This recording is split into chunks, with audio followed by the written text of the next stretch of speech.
Welcome back. Indian economics पे जहाँ हम कल थे वहाँ से आगे बढ़ेंगे। रीसा आईएएस का ऐप मार्केट में आ चुका है।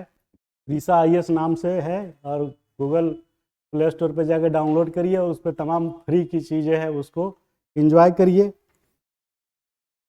दूसरा अनाउंसमेंट ये है कि हमारे आईएएस रीसा आईएएस कोचिंग में हिंदू अखबार का एनालिसिस और यूजेबिलिटी के बारे में ऑफ़र हमने मार्केट में दे दिया है और वो ऐप पे उपलब्ध है। 750 रुपये महीने पे आप उसको जो है सब्सक्राइब कर सकते हैं। और दूसरा टेस्ट सीरीज़ हम लॉन्च कर रहे हैं 14 जनवरी से यूपीएससी के लिए। 20 जीएस का टेस्ट सीरीज और 10 जो है सीसेट का टेस्ट सीरीज है। और ये क्वेश्चन मेरे द्वारा बनाया गया है, एक आईएएस अफसर हूँ मैं, मेरे द्वारा तैयार किया गया है। आप इसकी ब्यूटी को देखेंगे कि कैसे जो है क्वेश्चन का स्टैंडर्ड है। और अब आपको हम 2 घंटा टाइम देंगे सैटरडे को, हर सैटरडे को 2 घंटा, और उसमें टेस्ट सीरीज आपको देंगे, आप उसे सॉल्व करेंगे और एग्ज़ाम होने के 1 घंटे के अंदर आपको आंसर शीट दे देंगे, जिससे आप इवेलुएट कर सकें कि कहाँ पे आपको दिक्कत है और कितने कितने औकात में आप आज की डेट में हैं। तो आगे बढ़ते हैं। इकोनॉमिक्स में कल हम लोग बात किए थे कि बाजार अर्थव्यवस्था क्या है, कल इस पर काफ़ी चर्चा हो चुकी है। ऑर्गन ऑफ मार्केट इकोनॉमिक्स क्या है, ये सब पढ़ा चुके थे। अब सीधे आते हैं अर्थव्यवस्था के अन्य प्रकार। क्वेश्चन इससे आता रहता है, हर साल आता है, इसमें कोई दो राय नहीं है। और इसको आप ठीक से हमारे साथ समझ जाइएगा तो आपको कभी जीवन में कन्फ्यूजन तो होगा ही नहीं कि आप इधर का उधर करें। बस खाली लेक्चर ढंग से सुनते रहिए। जो लोग ऑफलाइन हैं, वीडियो उनके पास रहता है, आप आगे पीछे करके देख सकते हैं। तो इसमें हम आते हैं अर्थव्यवस्था के अन्य प्रकार में। अन्य प्रकार का मतलब हुआ कि पहले और आज सबको लेते हुए कि कितने प्रकार की इकोनॉमी होती है अर्थव्यवस्था। तो पहला है पारंपरिक। पारंपरिक नाम से ही लग रहा है ट्रेडिशनल, जिसमें हम लोग पहले क्या कैसे यूज करते थे, बार्टर, वस्तुओं का वस्तुओं के साथ विनिमय। उसके बाद हम लोग करते थे सेरेमोनियल एक्सचेंज। सेरेमोनियल, इसमें क्या करते थे कि आप एक दूसरे को गिफ्ट देते थे किसी ओकेजन पे और अपेक्षा करते थे कि दूसरी बार ये अच्छा देगा। इस तरीके से वस्तुओं का आदान प्रदान चलता रहता था। और इस बार्टर में जो है वो गुड्स टू गुड्स है, सर्विस टू सर्विस है और गुड्स टू सर्विस भी हो सकता है। आज भी ये प्रचलन गांव में है कि खेतिहर मजदूरों को शाम को 5 किलो अनाज दे दिया जाता है, पैसा नहीं दिया जाता। तो ये है पारंपरिक। और इस पारंपरिक अर्थव्यवस्था में बेस क्या है, पशुपालन। पेस्टोरल स्टेज जो शुरू से चला रहा है, आज भी है एनिमल रियरिंग। बहुत बड़ा ये कारोबार है गांव के लिए। और दुनिया में सेकंड नंबर पे इंडिया है, जहाँ पे ये सब चीज़ें जो है एनिमल रियरिंग, पशुपालन की वजह से अर्थव्यवस्था चल रही है।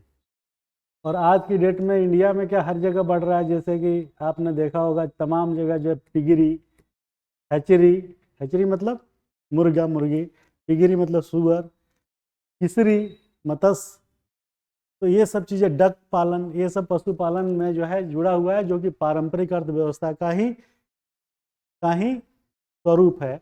इसमें पशुपालन के साथ साथ कृषि भी है, बागवानी भी है।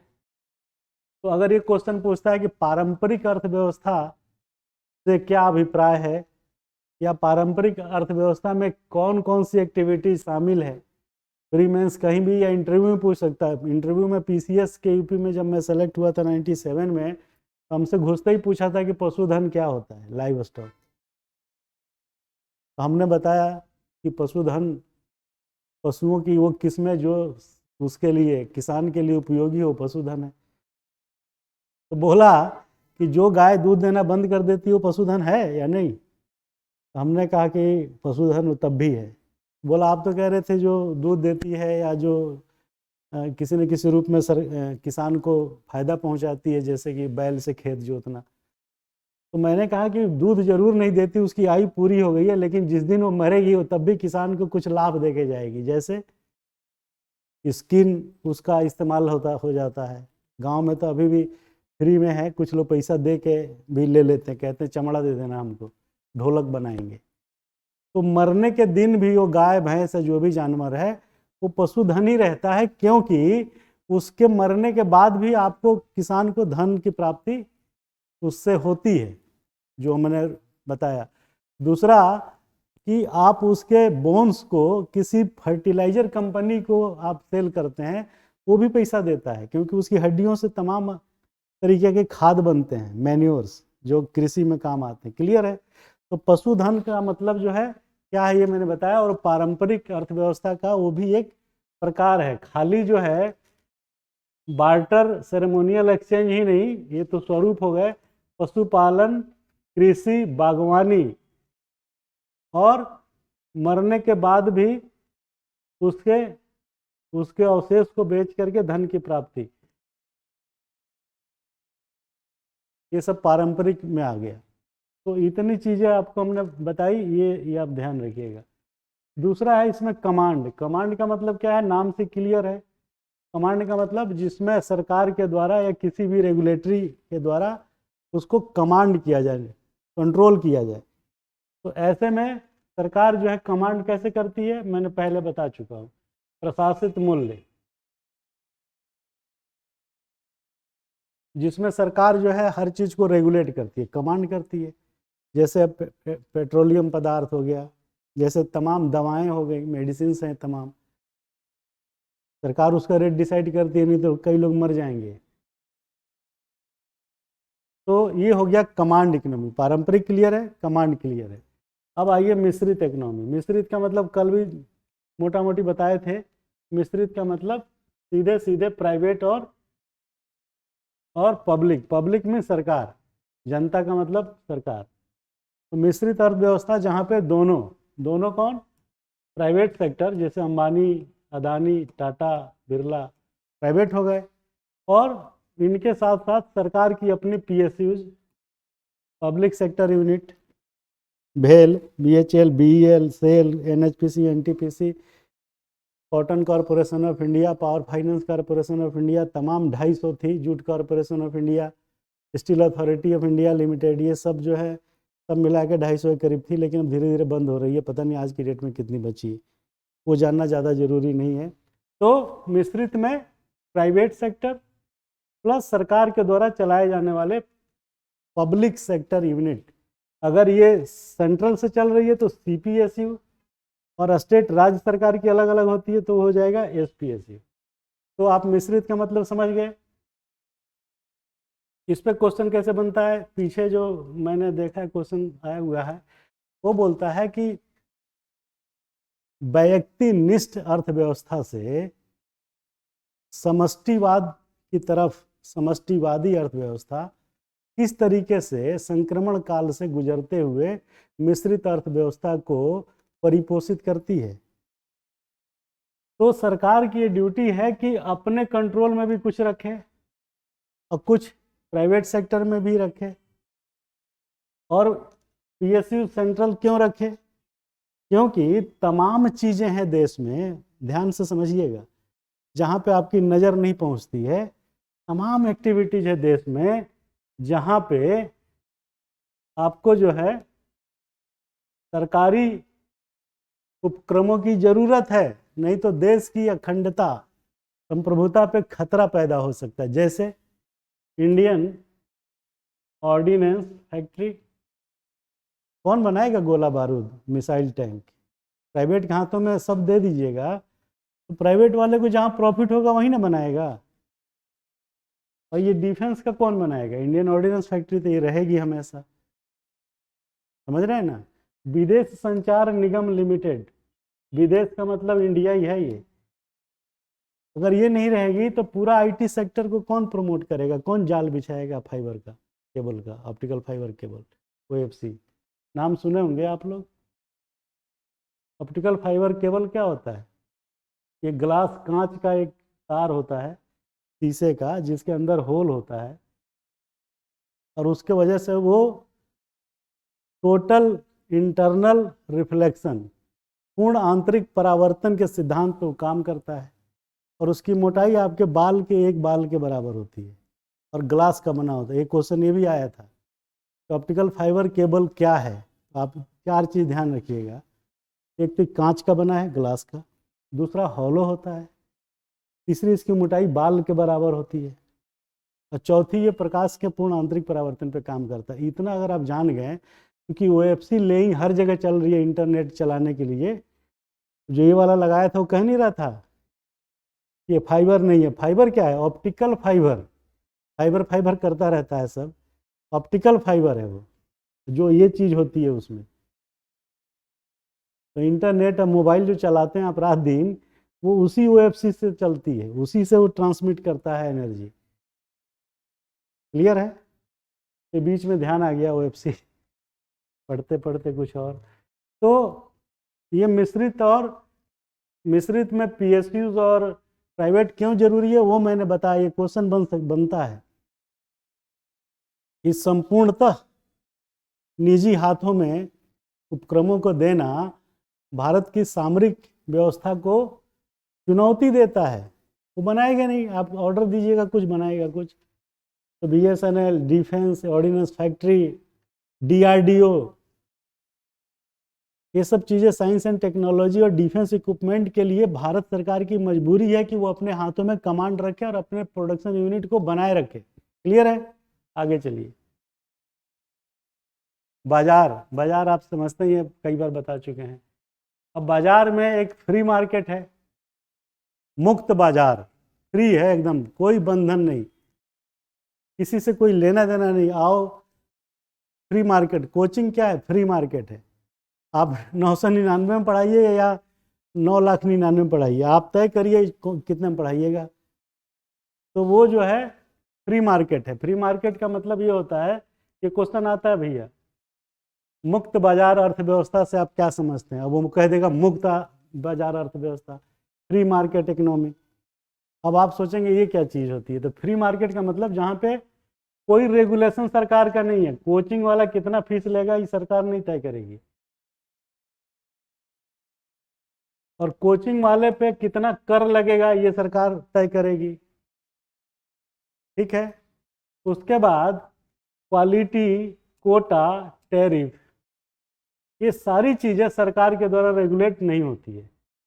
सरकार ज़्यादा से ज़्यादा कोचिंग में कहेगी कि भाई तुम हमारा GST 18% दे दो, बाकी तुमको जो करना है करो, भाड़ में जाओ। अगर 20 लाख से ज़्यादा आमदनी हुई, टर्नओवर हुआ, ये भी ध्यान रखना 20 लाख है लिमिट, वो 20 लाख वस्तुओं के लिए और 40 लाख सेवाओं के लिए। उससे ज़्यादा आमदनी अगर आई तो GST देना पड़ेगा हमको। तो सरकार ने कहा कि तुमको जो करना है करो, हमारा GST देते रहो, नमस्कार। तो वो हो गया फ्री मार्केट। क्लियर है? बहुत आसानी से और आसान शब्दों में आप समझ लेंगे। उसके बाद है प्रशासित मूल्य, पहले ही बता चुका कि जिसका कंट्रोल सरकार के द्वारा हो। तो ये फ्री मार्केट और प्रशासित मूल्य मार्केट एक दूसरे के अपोजिट हैं। क्लियर हो गया? आगे चलिए। तो प्रशासित मूल्य का एट्रीब्यूट्स पूछता है कि प्रशासित मूल्य के क्या कंपोनेंट हो सकते हैं या क्या कंपोनेंट हैं। तो कंपोनेंट पूछेगा प्री में या मेंस में, तो ये देखिए कि सरकार द्वारा वस्तुओं और सेवाओं का मूल्य निर्धारण, जैसे पेट्रो प्रोडक्ट्स, रेंट कंट्रोल, ये सब चीज़ें। रेंट कंट्रोल अगर आप लिखेंगे तो एग्जामिनर बड़ा खुश होगा। क्यों खुश होगा? क्योंकि ये शब्द हर आदमी यूज नहीं करता है, किसी को मालूम नहीं रहता रेंट कंट्रोल क्या है। इंडिया में रेंट कंट्रोल एक्ट है जो ये तय करता है कि आपके घर का किराया कितना होगा, रेंट कंट्रोल कितना होगा ये सरकार तय करेगी। और आपको मालूम नहीं, आप घर किराए पे दिए बड़े खुश होते रहते हैं, और जब वो 3 साल से ज़्यादा हो जाता है उसको लगातार, तो उस पर इंडियन टेनेंसी एक्ट लागू हो जाता है। समझ रहे हैं? भारतीय किराएदार अधिनियम। वो अधिनियम ये बता देता है कि 3 साल लगातार रह लिया तो इससे सिद्ध होता है कि वो घर जो आपने किराए पे दिया है आपकी ज़रूरत के लिए अभी नहीं चाहिए, और ये आदमी 3 साल से लगातार रह रहा है, इसीलिए इसको जो है रहने दिया जाए। और दर कितना होगा ये मैं तय करूंगा, सिविल जज तय करेगा, आप नहीं तय करेंगे। अब घर किराए पे मत दीजिएगा, दीजिएगा लेकिन उसका बुद्धि बता देता हूँ कि आप उसको मूल्य रेंट कंट्रोल के लिए कहिएगा कि हम 11 महीने का ही जो है तुमसे एग्रीमेंट करेंगे,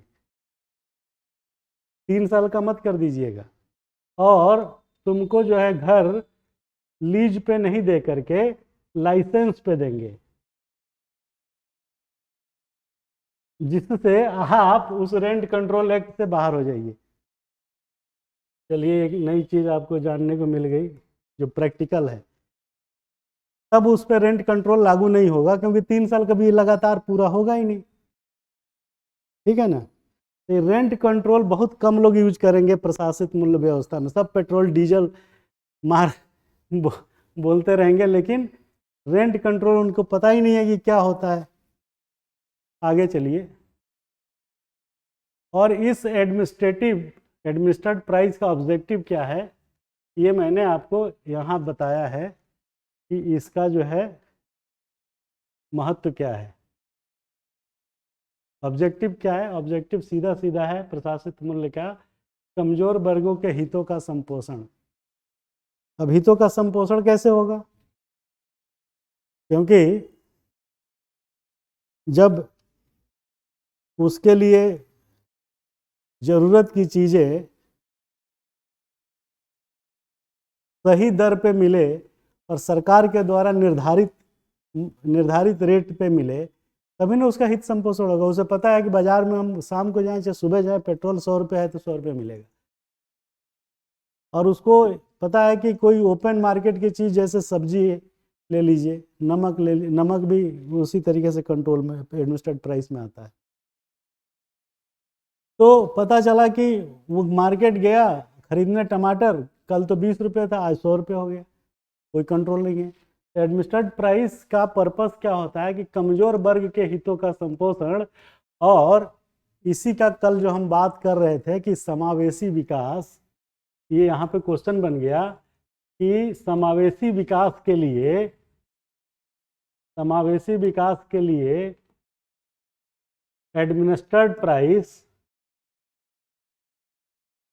प्रशासित मूल्य किस तरीके से प्रासंगिक है, क्वेश्चन बन गया। अब आप एडमिनिस्ट्रेड प्राइस पढ़ लिए और ये इंक्लूसिव ग्रोथ पढ़ लिए, तो आपको जोड़ देना है बस डॉट्स को, और आसानी से जोड़ देंगे आप। तो ये क्वेश्चन ऐसे बन सकता है। आगे बढ़िए। हाँ, मॉडल क्वेश्चन आ गया है। अब ये हमारे हर चैप्टर के लास्ट में आपको मॉडल क्वेश्चन जो हमने खुद बनाया है कैसे बन सकता है वो है। तो सर ये क्वेश्चन देखिए कितना ब्यूटीफुल क्वेश्चन है कि आपको देखने में मज़ा आ जाएगा। अगर डीजल पे प्रशासित मूल्य नहीं होता तो भारतीय ग्रामीण अर्थव्यवस्था पर क्या प्रभाव होगा? इस व्यवस्था के क्रमशः कैसे छुटकारा पाया जा सकता है? 2 सवाल है। तो अब आपको चूंकि हमने पढ़ा दिया कि प्रशासित मूल्य डीजल पे होता है और उसका भारतीय ग्रामीण अर्थव्यवस्था पे क्या प्रभाव पड़ा, ये नहीं बताया अभी। तो इसमें आप क्या लिखेंगे? प्रशासित मूल्य को 2 लाइन में डिफाइन करिए और फिर लिखिए कि ग्रामीण अर्थव्यवस्था पे क्या प्रभाव पड़ता, क्योंकि ग्रामीण अर्थव्यवस्था कृषि पर आधारित है और कृषि जो है वर्षा पे आधारित है। तो जब मानसून सूखा हो गया तो कृषि बर्बाद हो गई।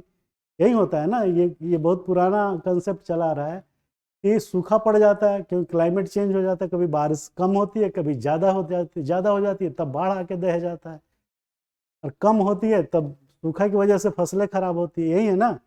तो किसान क्या करेगा? साफ वर्षा जब कृषि सुखाने का इंतजार तो नहीं करेगा, तो वो क्या करेगा? पंपिंग सेट खरीदेगा, पानी देने वाला पंपिंग सेट, आपने देखा होगा। तो पंपिंग सेट कैसे चलेगा? डीजल से। अब सोचिए, अब कल्पना करते रहिए कि क्या सीन होगा, यही लिखना है उसमें।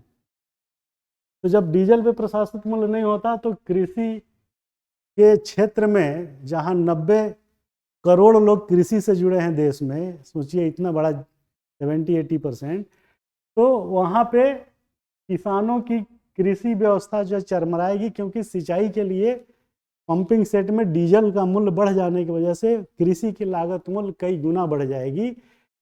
और दूसरा कि समय पर डीजल उपलब्ध नहीं होगा, क्योंकि उसमें ब्लैक मिलिंग की संभावना बढ़ जाती है। तो ऐसे में किसान का जो फसल है वो बर्बाद होने के अलावा कुछ नहीं हो सकता। अगर आपने उसको आज डीजल नहीं दिया, 10 दिन बाद दिया, तब तक तो सारा फसल बर्बाद हो चुका होगा। क्यों?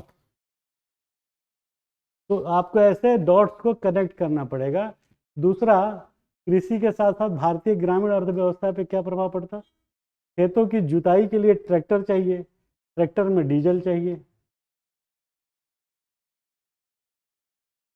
कटाई के लिए भी थ्रेसर चाहिए, पंपिंग सेट चाहिए। तो ये सब चीज़ें चेन जो है टूट जाएगी, और सिवाय भूखमरी के कुछ नहीं होगा। मैं आपको बता दूं, इस देश में अभी 350-400 मिलियन टन खाद्यान्न पैदा होता है, गेहूं चावल मिला के।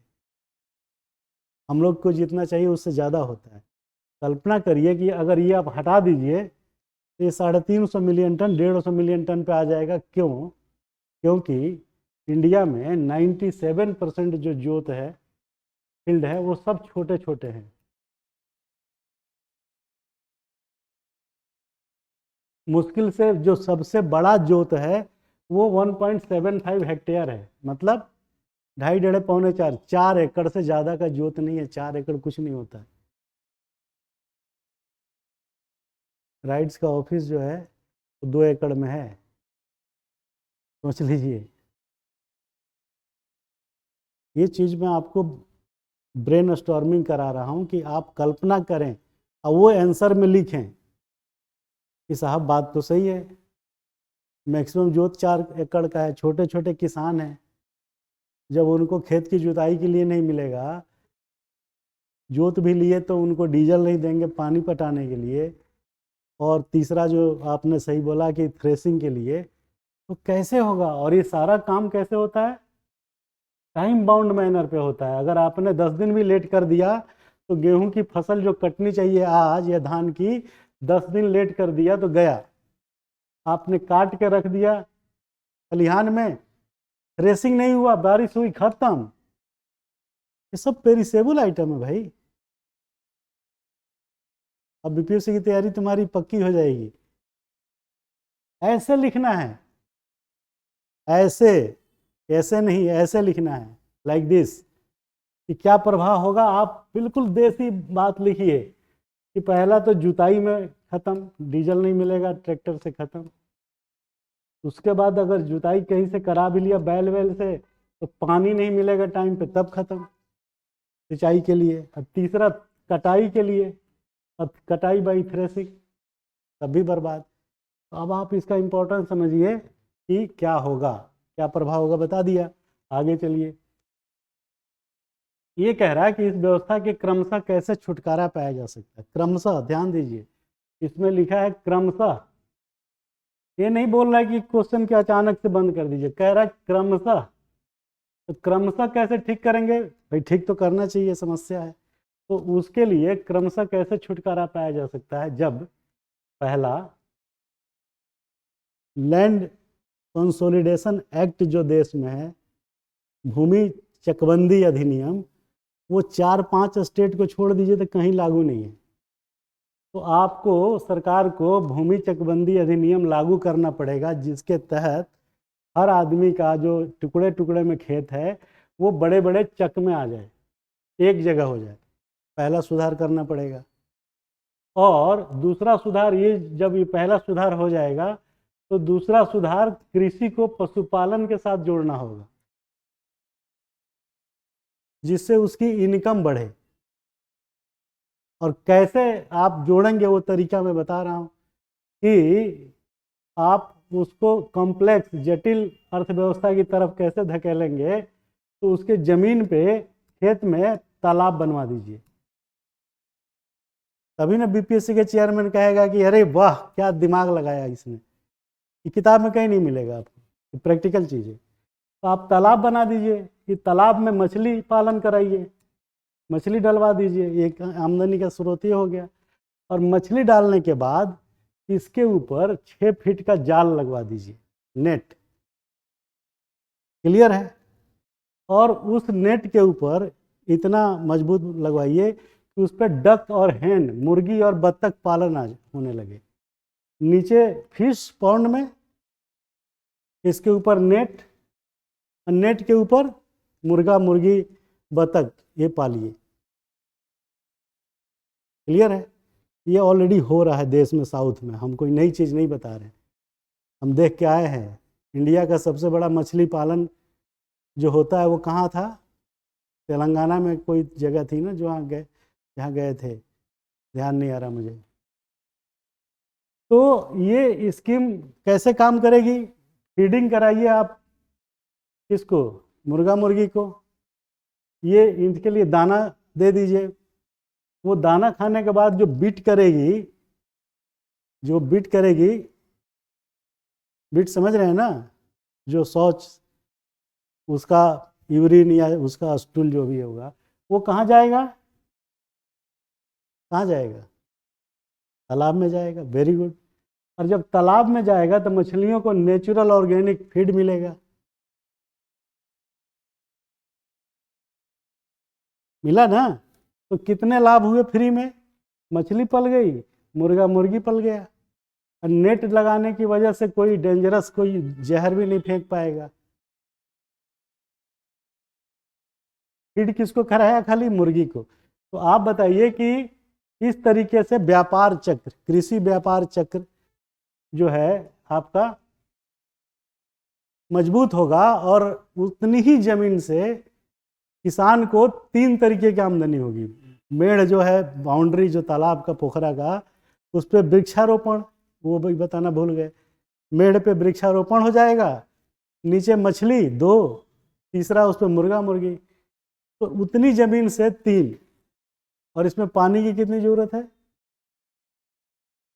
पानी की ज़रूरत कम हो गई ना, क्योंकि तालाब में बरसात का पानी भी जमा होता रहेगा। तो उसकी निर्भरता जो डीजल पे 100% थी, हट गई कि नहीं हट गई? लेकिन साउथ में ये कंसेप्ट चल रहा है। आप यही लिखिएगा कि कैसे जो है छुटकारा पाया जाएगा। तो उसको स्वावलंबी बनाया आपने बाय दिस मेथड। दूसरा कि उसको फाइनेंशियल इंक्लूजन जिसे कल कह रहे थे हम लोग, वो सुविधा दीजिए। वित्तीय समावेशी वित्त की व्यवस्था करिए जिससे वो ये चीज़ें आराम से कर ले, और पानी की निर्भरता जो है टाइम बाउंड न रहे। जो बरसात होगा होगा, बहुत कम ज़रूरत पड़ेगी जब पंपिंग सेट से गर्मियों में पानी देना पड़े, तो उसका भी उपाय है कि 1.5-2 महीना काम बंद कर दे। ज़्यादा गर्मी आएगी अप्रैल मई, 13 जून को, हाँ 13 जून के बाद जो है बारिश होने लगती है। तो इस तरीके के जवाब आप लिखेंगे कि कैसे छुटकारा पाया जाएगा। तो छुटकारा पाने के लिए एक ही तरीका है कि उसको स्वावलंबी बनाया जाए। महात्मा गांधी क्या थ्योरी है? ये स्वावलंबन।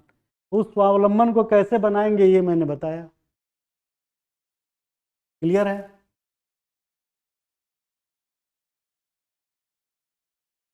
दूसरा क्वेश्चन है कि भारतीय रेल की एकाधिकारवादी बाजार अर्थव्यवस्था, जो कल मैं पढ़ाया था, मोनोपोलिस्टिक मार्केट इकोनॉमी, इकलौता है बाजार में और कोई नहीं है। क्लियर है?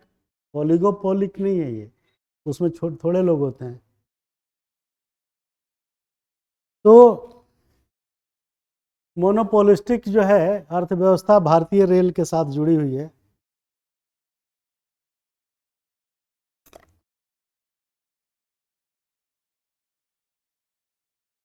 तो ये कह रहा है कि भारतीय रेल की एक अधिकारवादी बाजार अर्थव्यवस्था ही उसे राजस्व घाटे से बचाए हुए है। इसे बाजार में टिके रहने और घाटे में जाने से बचने के लिए क्या कदम समय रहते उठाना चाहिए? ये क्वेश्चन बर्निंग है, क्योंकि रेलवे को प्राइवेटाइज करने की बात बार बार उठ रही है कि घाटे में चलती। घाटे में आज की डेट में नहीं है। 100 रुपया कमाना खर्चा करती है, 90 रुपया खर्चा करती है, 100 रुपया कमाती है, तो 5-10% प्रॉफिट में है। और उसका प्रॉफिट मार्जिन कम इसलिए है क्योंकि सरकार का एडमिनिस्ट्रेड प्राइस उस पर लागू है। एडमिनिस्ट्रेड प्राइस आ गया क्योंकि टिकट का दाम सरकार तय करती है और वो बहुत कम है, ये आपको मालूम होगा। तो -35% पे, ये याद रखिएगा, -35% पे भारतीय रेल पैसेंजर सर्विसेज को कैरी करती है। -35%, ये लिख लीजिए। -35% पर भारतीय रेल जो है यात्री सेवाएं देती है। वस्तुओं की सेवाएं अलग है। तो आप पूछेंगे कि साहब 35% घाटे में दे रही है, ये क्या चक्कर है, ये फायदे में कैसे है, ये क्वेश्चन बनेगा ना। कि यात्री सेवाओं सेगमेंट में भारतीय रेल नकारात्मक आय के बावजूद किस तरीके से लाभ अभिप्रेरक है, क्वेश्चन बन गया।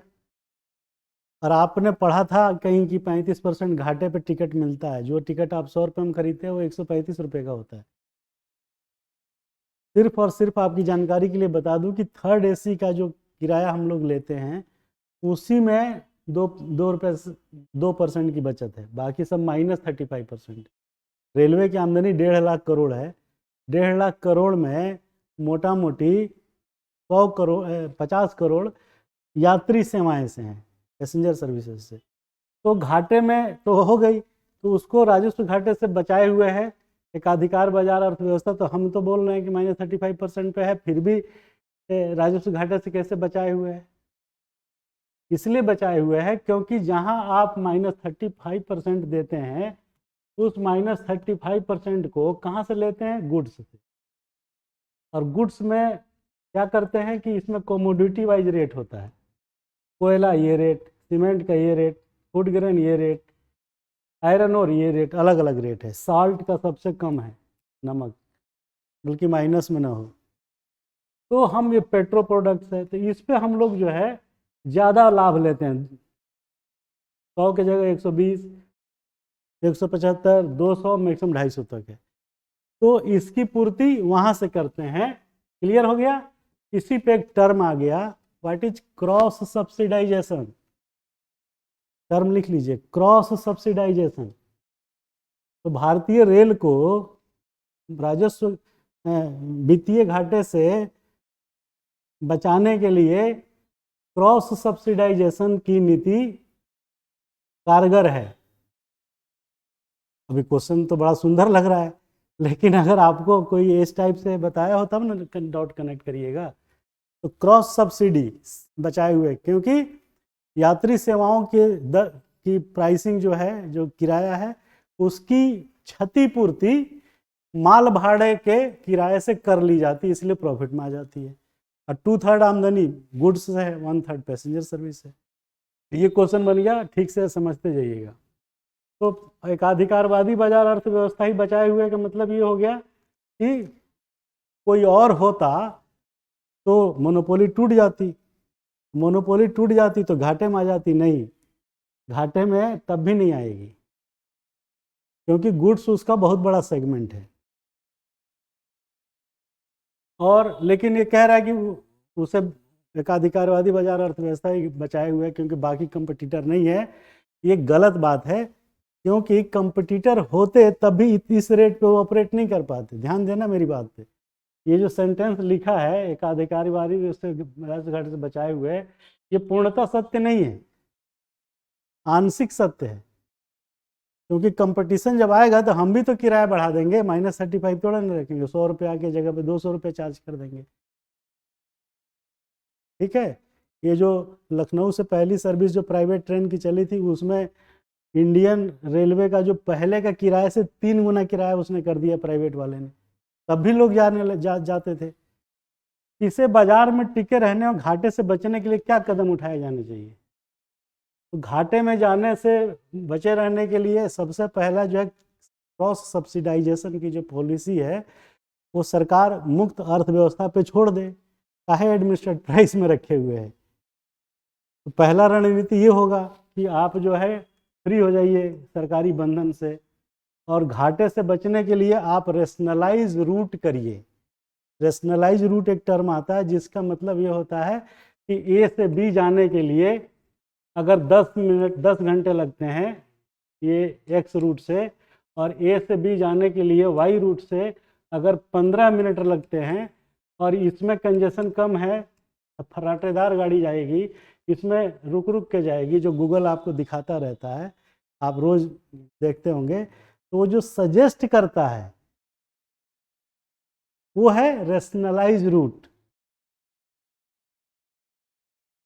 जो गूगल आपको बताता है ना कि यहाँ से वहाँ जाने के लिए रूट दिखा देगा, बाद में जब आप दूसरा मांगिएगा तो दिखाएगा, इसमें कम टाइम लगेगा, ज़्यादा डिस्टेंस है लेकिन तब भी कम। तो ज़्यादा डिस्टेंस है फिर भी टाइम कम लगता है, तो दैट इज रेशनलाइज्ड रूट। आप वहीं जाना पसंद करते हैं ना। चलिए, दूसरा रेशनलाइज रूट के अलावा तो एक तो हो गया फ्री मार्केट कर दीजिए, कोई नहीं, सरकार अपना प्रतिबंध हटा ले, घाटे में चलेगी तो जो चलाना होगा चला लेगा, तो एक तो फ्री मार्केट कर दिया जाए। दूसरा रेशनलाइज रूट रेलवे करेगी। और तीसरा, चार्ज उतना ही लगेगा, चाहे आप घूम के जाइए चाहे उतना से ही, लेकिन आपका टाइम थोड़ा बहुत जो है कम या ज़्यादा हो सकता है। तीसरा, रेशनलाइजेशन के बाद डायनेमिक प्राइसिंग लगाए। कैसे, यही पूछ रहा है ना कि क्या क्या कदम उठाया जाएगा। तो पहला कदम फ्री मार्केट कर दीजिए, एडमिनिस्ट्रेटेड प्राइस हटा दीजिए। दूसरा जो है रेशनलाइज रूट कर देगा वो रेलवे। और तीसरा डायनेमिक प्राइसिंग कर देगा। और चौथा कि minimum threshold value of ticket. आप ऑटो पकड़ते हैं और 1 किलोमीटर क्या 500 मीटर जाना है, क्या भाई 20 रुपये से कम नहीं लगेगा। आप कहते हैं अरे यार वो 5 मिनट का रास्ता में पैदल चला जाऊंगा, बोला चले जाओ, कह देता है ना। तो मिनिमम थ्रेश होल्ड वो भी रखता है जो ऑटो रिक्शा चलाता है। भाई 50 से तो स्टार्टिंग ही है, चाहे तुम 5 कदम जाओ चाहे मिनिमम 2 किलोमीटर जाओ। तो minimum threshold value ticket की कर देगी, सपोज आज 15 है शायद, कर देगी भाई एक स्टेशन मझोलिया से अगर बेतिया जाना है तो 50 लगेगा, और कुमार बाग जाना है तब भी 50 ही लगेगा। क्लियर है। तो ये तरीके हैं जो हमने आपको इनोवेटिव तरीका बताया कि free market, rationalise of route, dynamic pricing और मिनिमम थ्रेशोल्ड वैल्यू। लग रहा है कि कोई अर्थशास्त्री पढ़ा रहा है तुमको। टर्मिनोलॉजी देखो क्या भयंकर भयंकर यूज हो रही है। ये टर्मिनोलॉजी आप अपने लाइफ में यूज करिए एग्जाम में लिखने के लिए। अदरवाइज वो कहेगा अरे यार इसे कुछ आता जाता नहीं है, शब्दों पे पकड़ नहीं है, वोकैबुलरी कमज़ोर है। तो ये मिनिमम थ्रेशोल्ड समझ गए। डायनेमिक हमने नहीं बताया, बता देता हूँ। डायनेमिक का मतलब है जैसे एयरलाइन ऑलरेडी इस काम को कर रही है। क्या करती है, जैसे दिवाली की बुक कराइएगा कहेगा 8,000, यहाँ से गोवा जाना है 8,000, और देखेगा डिमांड बढ़ रही कहेगा 10,000, और वही ऑफ सीजन में जाइए कहेगा 3,500। तो that is called dynamic pricing, गत्यात्मक मूल्य बोलते हैं हिंदी में। तो डायनेमिक प्राइसिंग का क्या मतलब हुआ, मांग के आधार पर मूल्य का परिवर्तन या मूल्य का निर्धारण करना, मूल्यों में परिवर्तन डिमांड के हिसाब से करते रहना, दैट इज डायनेमिक प्राइसिंग। ये बहुत आता है, व्हाट इज डायनेमिक प्राइसिंग। और कहे कुछ नहीं सुधरा, मांग के आधार पे जो मूल्य है प्राइस है उसका चेंज होते रहना, बदलाव होते रहना। तो आप ये समझ गए, आगे बढ़िए। अगर कुछ डाउट हो तो बीच में पूछ लेना, कोई दिक्कत नहीं। तीसरा कह रहा है इसी बाजार अर्थव्यवस्था से रिलेटेड तीसरा क्वेश्चन ही मैंने सेट किया है कि समाजवादी राज्य की संकल्पना किस तरह प्रशासित मूल्य व्यवस्था के साथ सहसंबंध है, और इस व्यवस्था को हटाने पर बाजार अर्थव्यवस्था किस तरह मूल्य उद्देश्यों को दुष्प्रभावित करेगा। वाह क्या ब्यूटीफुल क्वेश्चन है। समाजवादी राज्य की संकल्पना किस तरह प्रशासित मूल्य व्यवस्था के साथ कोरिलेटेड है। उसके बाद कह रहा है और इस व्यवस्था को हटाने पर बाजार अर्थव्यवस्था किस तरह अपने उद्देश्यों को किस तरह मूल्य उद्देश्यों को दुष्प्रभावित करेगा। तो ये देखिए, जो पहले हमने बता दिया कि बाजार अर्थव्यवस्था जो है क्या है, और उसकी पूर्ति, उसका उद्देश्य ही पैसा कमाना होता है। तो सरकार ने इसी वजह से तो कमांड और रेगुलेटरी और ये सब एडमिनिस्ट्रेटिव प्राइस रखी है, यही रखा है ना। तो इसका आंसर तो हम ऑलरेडी आपको बता चुके हैं। मूल उद्देश्य क्या है, सबका साथ सबका विकास, समावेशी विकास, इंक्लूसिव ग्रोथ। तो उस को कैसे दुष्प्रभावित करेगा बाजार अर्थव्यवस्था, हम पहले ही बता चुके हैं, ये वही चीज कह रहा है। अब पहला वाला को जरा देखिए कि समाजवादी राज्य की संकल्पना किस तरह प्रशासित मूल्य व्यवस्था के साथ संबंध है। तो समाजवादी राज्य क्या है, एक लाइन में डेफिनेशन है, बहुत बढ़िया नारा मोदी जी का, सबका साथ सबका विकास। वेरी गुड, ये है समाजवादी राज्य। बस इतना याद रखिए, ज़्यादा इकोनॉमिक्स पढ़ने की जरूरत नहीं है, यही लिख दीजिए कि सबका साथ सबका विकास समाजवादी राज्य से अभिप्राय ये है। तो आप समझ भी गए कि समाजवादी राज्य है क्या। सरकार की ड्यूटी है कि कल्याणकारी राज्य समाजवादी राज्य स्थापित करे। लेकिन प्री में एक क्वेश्चन आएगा कि समाजवादी राज्य की व्याख्या संविधान के किस भाग में या किस अनुच्छेद में की गई है, वो दे देगा ऑप्शन। अनुच्छेद 400, अनुच्छेद 390, एक जगह लिख देगा कि कहीं नहीं।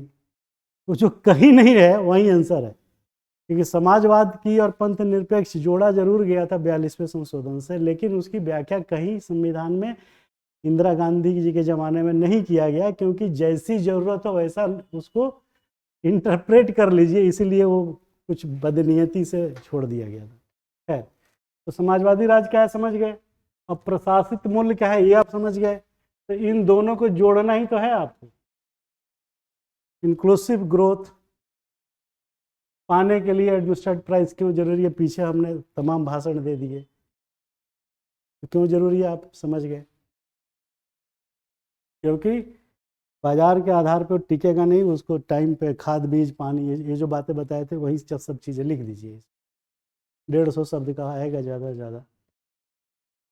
लास्ट क्वेश्चन है शायद, ये लग रहा है क्या और है, ये लास्ट ही है।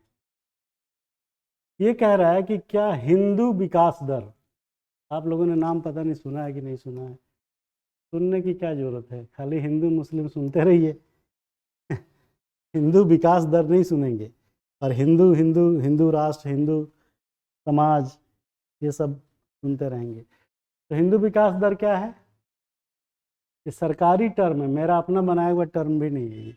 हिंदू विकास दर का मतलब जहाँ जिस देश की अर्थव्यवस्था धीमी गति से बढ़ रही हो, जहाँ पे जीडीपी की ग्रोथ 2-3-4% हो मुश्किल से, अभी तो 6.5% है, उसको बोलते हैं हिंदू विकास दर। जिस देश की अर्थव्यवस्था धीमी गति से बढ़ती है उसको धीमी दर से, slow rate of pace English में, ठीक है ना, धीमे दर से धीमी गति से, धीमी गति का समाचार है बस याद रखो ऐसे कि हिंदू विकास दर क्या है, ये धीमी गति का समाचार है जो अर्थव्यवस्था में, हाँ, अर्थव्यवस्था की गति को मंद किए रहते। ये भी लिखोगे ना तो हम जैसा एग्जामिनर बहुत हैं, बड़ा खुश होगा, कहेगा वाह क्या आर्टिस्टिक लिखा है। यही लिखो, मैं आई एम नॉट जोकिंग। आप लिखिए कि हिंदू विकास दर वास्तव में या यथार्थ रूप में धीमी गति का समाचार की तरह विकास, अर्थव्यवस्था की विकास दर को चलाता है। बस ये लिखो जरूर उसमें कि धीमी गति के समाचार की तरह। धीमी गति के समाचार पहले DD1 पे आता था ना, धीरे धीरे बोलती थी, बोलेगी फिर पॉज हो जाएगी थोड़ी देर, पता नहीं तुम लोग सुने हो कि नहीं सुने हो। वैसे बोलता था कि आज भारत के प्रधानमंत्री, फिर थोड़ी देर चुप रहेगा, ने यह कथन अभिव्यक्त किया है कि हम पाकिस्तान के साथ युद्ध की नीति पर विश्वास नहीं करते, ऐसे पढ़ता था। इसलिए कि बहुत सारे सेक्टर के लोग थे जो तेज पढ़ेगा तो कैच ही नहीं कर पाएंगे। पहले एक वो फिजिकल डिसेबल के लिए भी आता था, इशारे में बोलती थी राष्ट्रपति ने, ये सब जानना चाहिए। है तो हिंदू विकास दर समझ गए। उससे मुक्ति पाने के लिए प्रशासित मूल्य व्यवस्था का परित्याग जरूरी है। क्यों जरूरी है, क्योंकि हर जगह सब्सिडी दे देंगे आप हाँ, नाम गवर्नमेंट का है, सरकारी आंकड़ों में नाम है ये 1956 में। भारत के पर्सपेक्ट में बोलना चाहिए उसको। ये 50 के दशक में जब आज़ादी मिलने के बाद ये शब्द जो है जवाहरलाल नेहरू के टाइम बड़ा प्रचलन में था, और आज भी ये है। 6.5% GDP ग्रोथ हिंदू विकास दर ही है।